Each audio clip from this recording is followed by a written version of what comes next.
Assalamualaikum warahmatullahi ta'ala wabarakatuh, and a very good afternoon, ladies and gentlemen, boys and girls.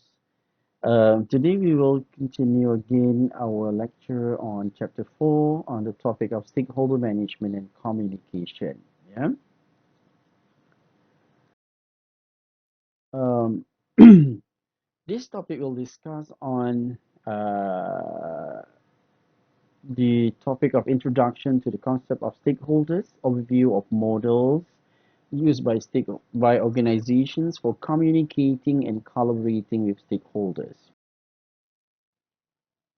Stakeholder initiative is a range of schemes and initiatives have developed at industry, national, and transnational level. Yeah, the initiative of involving stakeholders or managing the stakeholders is uh, coming from United Nations Global Compact Initiative and coming from Global Reporting Initiative, World Bank's Business Partners for Development, and OECD Guidelines for Multinational Companies. Stakeholder management from the non-classical theory is about purpose of organization is to make profit and accountable to themselves and their shareholders. Well, from the socio-economic theory, it is they define or they explain the stakeholder management as other groups besides shareholders count. And accountability extends to groups considered to be important for the continuity of the organization and the welfare of society. So the neoclassical model, the diagram of stakeholder only involve employees, suppliers, investors, and customer, while the stakeholder model, the recent one, it involve investors, employees, suppliers, customer, community, trade associations, government, political groups. Yeah.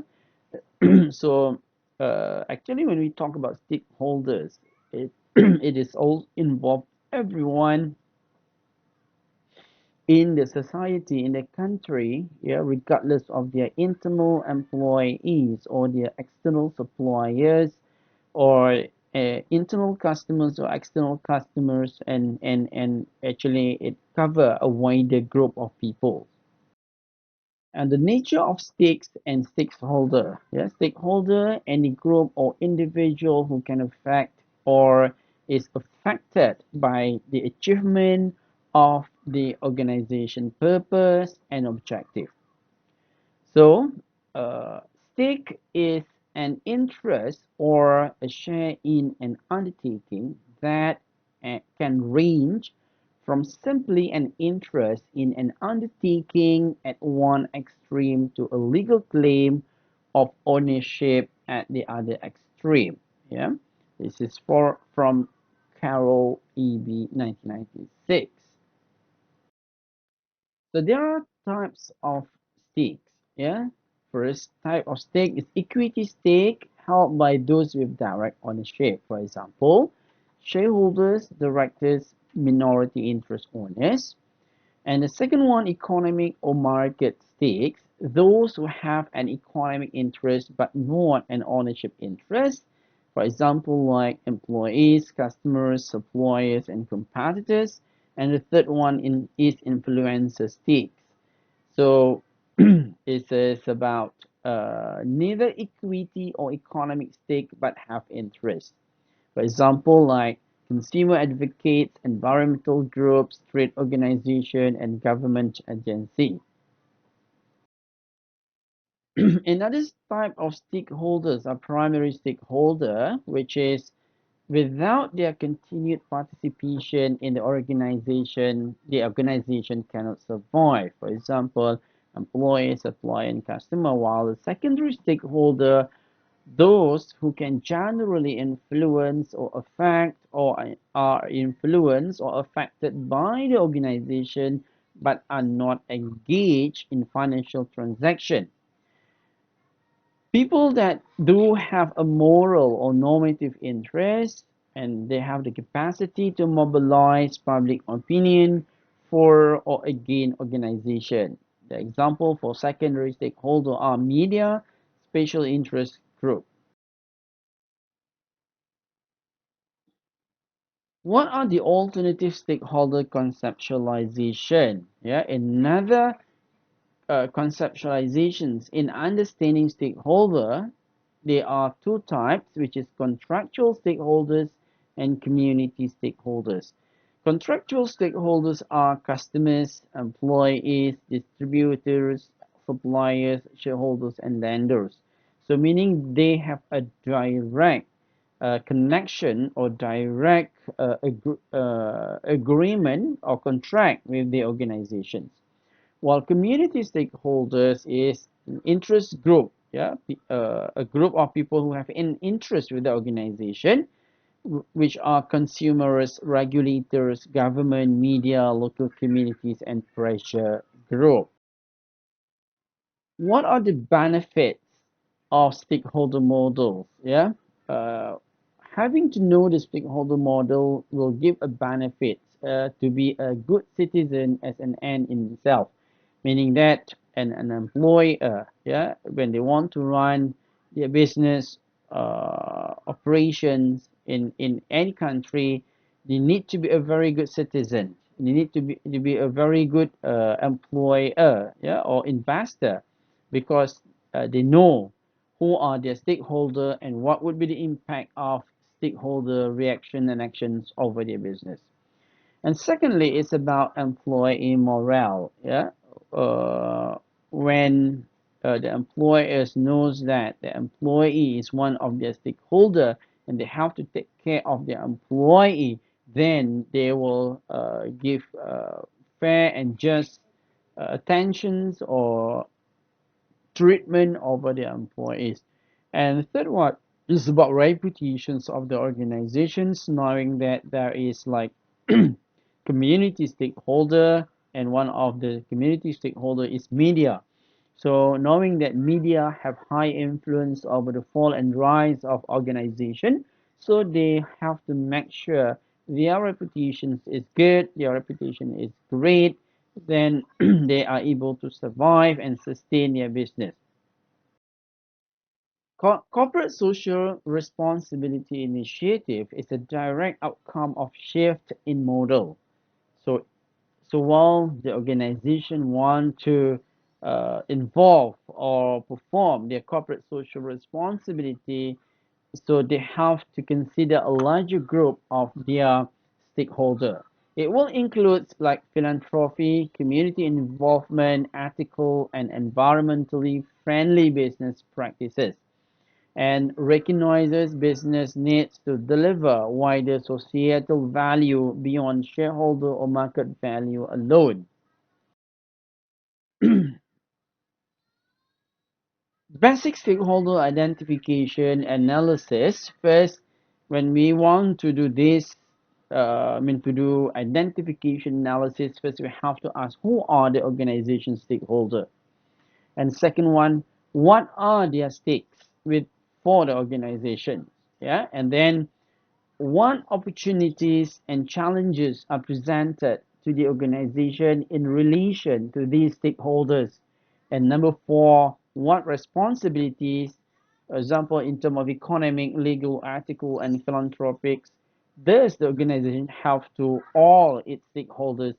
And number five, in what way can the organization best communicate and respond to these stakeholders and address these stakeholders' challenges and opportunities? So, using these five questions, we can do a proper analysis in identifying our stakeholder. This is the stakeholder salience model. Stakeholder salient model is very important for the organization to deal and to behave or to treat their stakeholder properly, because this group of stakeholders have their own interest, and they have their own power over the organization. And we can look here, there are three categories of the stakeholder who have power, legitimacy, and agency. and none of other than that is non-stakeholder. Yeah, if we have here, we can see like under major stakeholder for the organization is definitive stakeholder, which they have an interest, they have a power, legitimacy, and agency over the organization.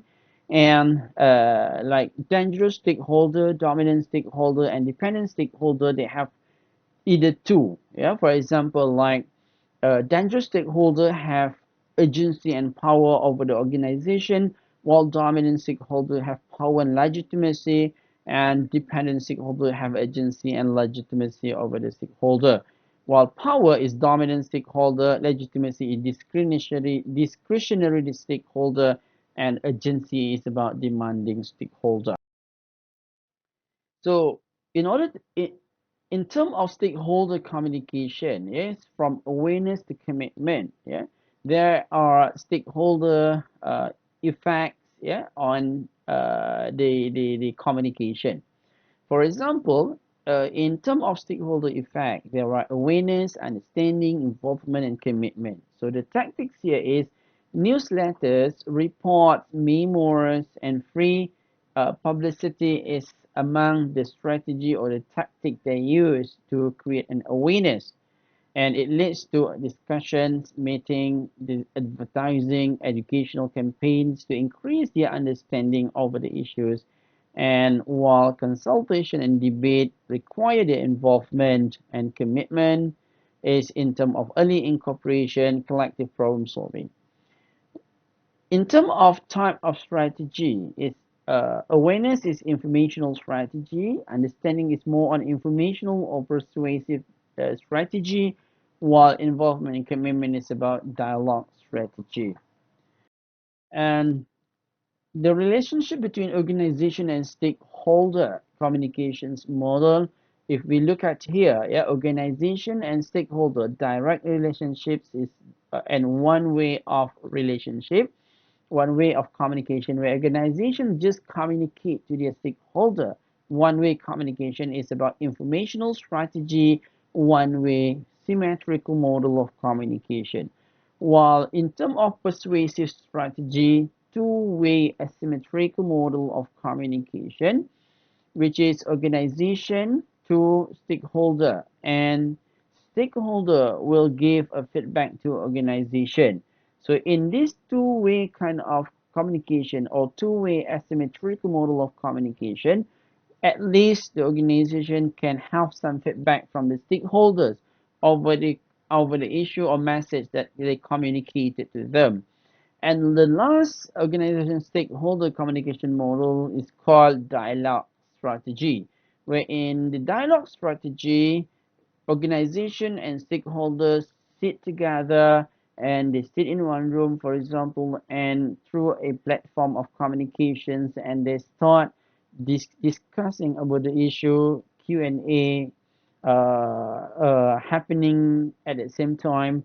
So this is two-way asymmetrical model of communication for dialogue strategy. It is a little bit different with the persuasive strategy, where dialogue strategy mean that they happen at the same time, where they have direct contact and direct they use the same channel to communicate. So it is more or less like a very smooth flow or two-way communicate to flow of two-way communications within the group. What are the characteristics of old and new approaches to organization stakeholder relationship? Yeah, there are two, for example, stakeholder management and stakeholder collaborations. Previously, they just managed the stakeholder, but nowadays, stakeholder is collaborated in their decision making, in their strategy, direction, and so forth. In stakeholder management, it's more or less like one-way communication, yeah, where they are fragmented among various departments, focus on managing just a relationship, and emphasize on buffering the organization from stakeholders interfering with internal operation, linked to short-term business goal, idiosyncratic implementation dependent on department's interest and personal style of manager.